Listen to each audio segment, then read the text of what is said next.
Salut à tous, j'espère que vous allez tous très bien. J'ai des petits yeux, j'ai l'impression dans la caméra. Je dors très mal avec l'altitude à Cusco, 3600 mètres. Ça impacte vachement le sommeil. Je me sens pas pour autant super fatigué. Et je profite un peu de ce moment qui n'est pas le plus calme, étant donné qu'il y a beaucoup de bus qui passent et de voitures. Mais par contre, je suis vraiment tout seul.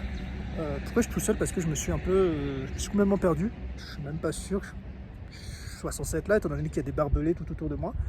Mais ça va, je ne crains rien. Je voulais faire cette vidéo, encore une fois, sur un sujet dont j'avais déjà parlé, mais qui est d'autant plus vrai à l'actualité, c'est que cette chaîne YouTube, notamment, je l'ai pas partagée avec mes proches. C'est-à-dire que les gens qui connaissent ma chaîne principale, celle où je poste la plupart de mes vidéos, me suivent, mes proches me suivent, mes amis, ma famille. Et celle-ci, je ne l'ai pas partagée tout simplement parce que...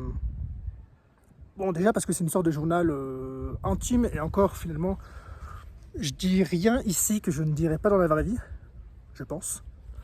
Mais surtout, comment dire?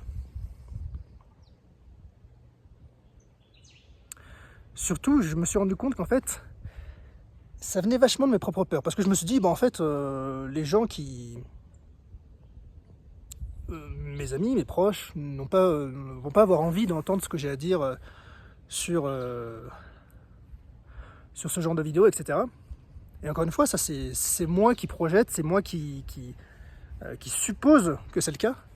Et il se trouve que, pourquoi je vous parle de ça aujourd'hui, c'est que j'ai une autre chaîne, une troisième chaîne, une chaîne d'échecs. Alors, pas la vie, hein, mais le jeu d'échecs. Et je suis désolé d'ailleurs si la caméra bouge un peu, mais comme j'ai pas pris ma GoPro, je filme juste avec mon téléphone. Sinon, coupez la vidéo et mettez juste la musique, enfin le son. Je disais que j'avais une seconde chaîne qui était une chaîne du jeu d'échecs, en fait que j'ai partagé non plus à personne. Il se trouve que j'ai un ami très proche qui joue aux échecs d'ailleurs, puis je fais mes tournois avec lui, etc. Mais je lui en ai pas parlé non plus parce que je me suis dit que ça l'intéresserait pas, etc. Je fais. Et en fait, il a découvert la chaîne par hasard, par le miracle de l'algorithme. Forcément, lui s'intéresse aux jeux d'échecs, donc forcément, YouTube a fini par lui pousser l'une de mes vidéos. Et il m'a dit, je t'en veux presque de ne pas m'avoir partagé la vidéo.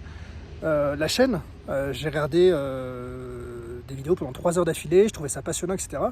Et je me suis dit, en fait, moi dans ma tête, je me disais que ça allait intéresser personne, mais tu ne sais pas qui ton message peut toucher.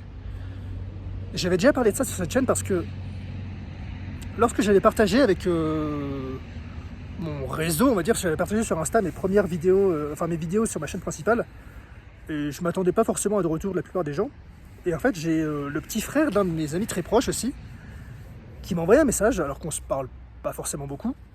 Il m'a dit, écoute, j'ai regardé tes vidéos, celles que tu as partagées, puis après j'ai un peu fouillé ta chaîne, et les chaînes où tu parles un peu comme ça, face caméra, moi ça me parle beaucoup et ça me fait me sentir un peu moins seul.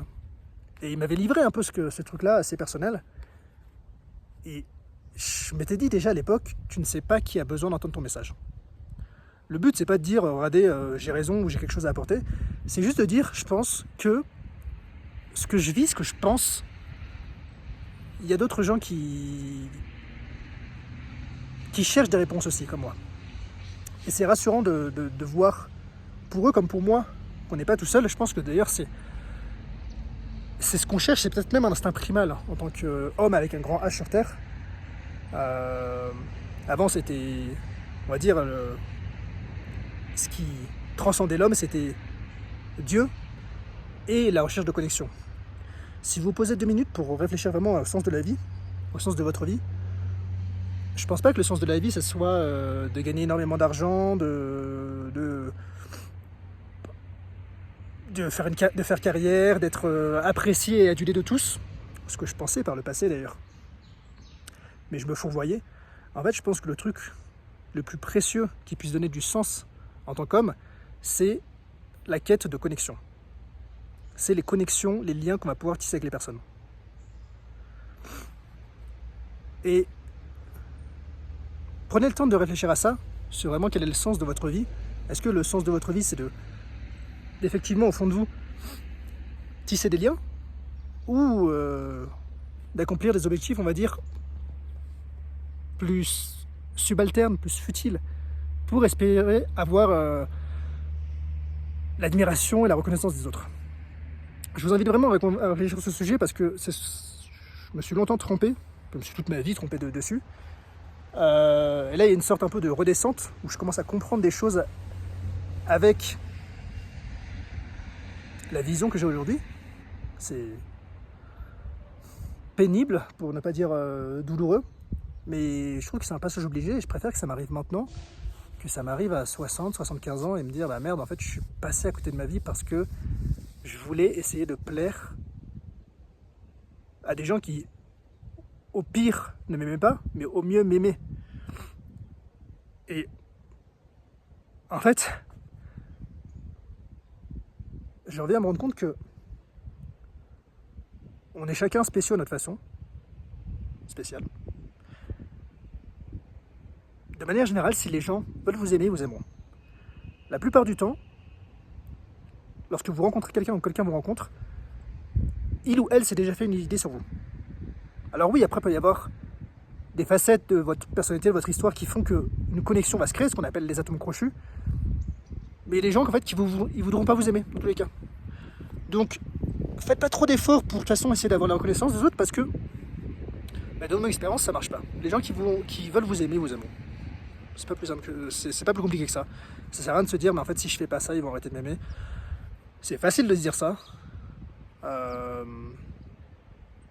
C'est facile de se dire ça, surtout quand on se l'est dit toute sa vie. Mais c'est faux. C'est faux et le chemin de la vie, je dirais que s'aimer, c'est la quête d'une vie et apprendre à se respecter, c'est la base de soi. Voilà, je vous laisse réfléchir là-dessus. Désolé vraiment pour la vidéo qui tremble, mais j'ai vu dans mon retour que c'était pas terrible. Bah, je sais pas, plisser un peu les yeux au pire. Et écoutez, je vous remercie de m'avoir écouté, je vous dis à bientôt. C'était Mathieu. Ciao, ciao. Oups.